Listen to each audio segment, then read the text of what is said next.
City cable. కౌలు రైతుల సమస్యలను వెంటనే తీర్చాలంటూ ఎంఆర్ఓకు వినతి పత్రం అందజేసిన రైతులు.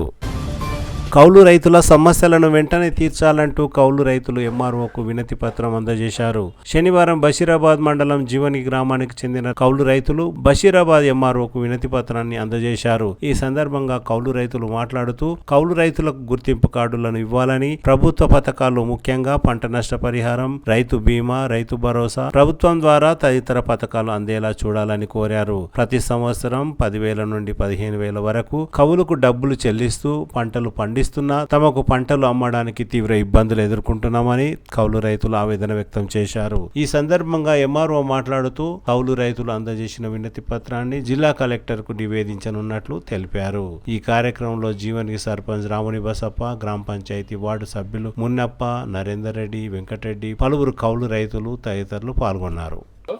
కౌలు రైతు కూడా అదే విధంగా ఉండాలని చెప్తున్నాము. ఎందుకంటే మళ్ళీ కూడా అదే విషయం 80% రైతుల ఆత్మహత్యలంతా కౌలు పట్టేటోళ్ళే చేసుకుంటున్నారు. ఎందుకు? వేరే ఏమీ లేదు. భూమి గల వల్ల అయితే 1 ఎకరో 2 ఎకరాలు ఎమర్జెన్సీ అయితే అమ్ముకుంటారు. కౌలుకు పట్టేటోళ్ళకి మరింత సమస్య ఉంది. ప్రతి సంవత్సరం పాపం రైతు బంధు లాంటివి లేదు, వాళ్ళకు బ్యాంకు లోను లేదు. ఏదన్నా ఎప్పుడోసారి రుణమాఫీ అంటే వాళ్ళకేమి 1 రూపాయి రాదు. పంట నష్టం అంటే వాళ్ళ అకౌంట్లో పడదు. అమ్ముకోవాలన్నా కష్టమే పండించిన పంట. ఇవన్నీ కూడా కౌలు రైతులకు సమస్యలు ఉన్నాయి.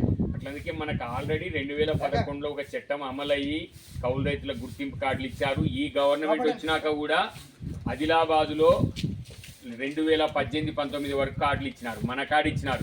కానీ ఇప్పుడు అడిగేటోళ్ళు కొంచెం కౌలు రైతుల నుంచి కూడా మా బాధలు ఇవి అని చెప్పుకోవడం మొదలైతే తప్పకుండా గవర్నమెంట్ కూడా వాళ్ళ 6 గ్యారెంటీస్లో పెట్టింది. ఊకే అడుగుతలేం మనం. వాళ్ళ డిమాండ్ 6 గ్యారెంటీస్లో కౌలు రైతులకు కూడా కార్డు ఇస్తామని పెట్టింది. కాబట్టి తప్పకుండా మనం అడుగుదాము. మన న్యాయమైన డిమాండ్ కాబట్టి ఈ రోజు కాకపోతే రేపైనా పరిష్కారం అవుతుందని మనం నమ్ముతాం. ఇప్పుడు మనకి ఎట్లుండదంటే మొత్తం మీద ఒక రైతు అన్నప్పుడు ఒక ఇంటికి కానీ ఒక గుడికి కానీ పెట్టు, ఈ రైతు మీద కాలు పెడితేనే ముందలిపోతారు. రైతు ఈపు మీద కాలు పెడితేనే ముందలిపోతారు. కరగాని రైతు అనేటువంటి మాత్రం ఎవరు పట్టించుకున్నారు. రైతు అంటే అసలు ఈనంగా చూస్తారు. అందరూ సమ్మె చేస్తారు, అందరూ ఇచ్చేస్తారు. కరగాని ఈ రైతుల కాడికి వచ్చిన ఎవరు పట్టించుకున్నారు. యా రాజకీయ నాయకుడు అయినాను, వాళ్ళైనాను, వీళ్ళైనా ఎవరైనా ఓట్లు వేసుకునే కాడికి తిప్పలు పడతారు. అదింతగా అన్నాడు వాళ్ళు అక్కడ, రైతులు ఇక్కడ. అదే అన్న, ఒక పంటకు గిట్టుబాటు ధర లేదు. ఇప్పుడు మనకి ఎట్లుండాలంటే పెసలు, మినుములు, పత్తి, మిర్చి ఇవన్నీ పంట పండిస్తాం మనం. ప్రతి దానికి ఈ రేట్ అనేది ఒకటి నిర్ణయం చేయాలి గవర్నమెంట్. మిర్చికింత, పత్తికింత, పెసలకింత, మినుములకింత, జొన్నలకింత, సోయాబీన్కింత అనేది ఒకటి నిర్ధారణ చేస్తే రైతుకు అనేది ధైర్యం ఉంటుంది. ఈ మాకు ఒక 4 క్వింటాలు పడితే ఇన్ని పైసలు వస్తాయని ఒకటి నమ్మకం కలుగుతుంది.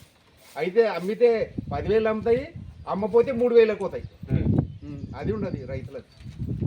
అవును అన్న, అన్ని పంటలకు ఇది, అన్ని పంటలకు వడ్లకు ఒక్కదానికే కాదు, మిగతా దాంట్లో కూడా బోనస్ కావాలని చెప్తున్నాం.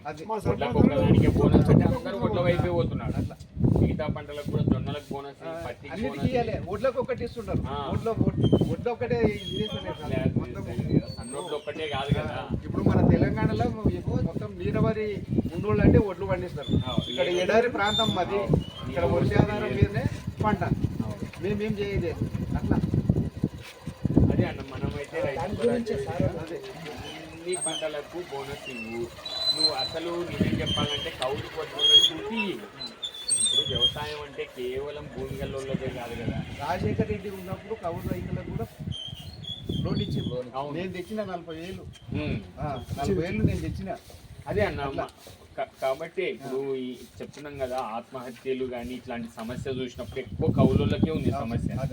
ఇందాక చెప్పినాం కదా, భూములకు రేట్లు పెరిగినాయి. ఓనర్కి అంత సమస్య వస్తే 1 ఎకరనో 2 ఎకరనో అమ్ముకుంటారు. కౌలు అయితే దాన్నే నమ్ముకున్నాడు, భూమిని చేసినాం.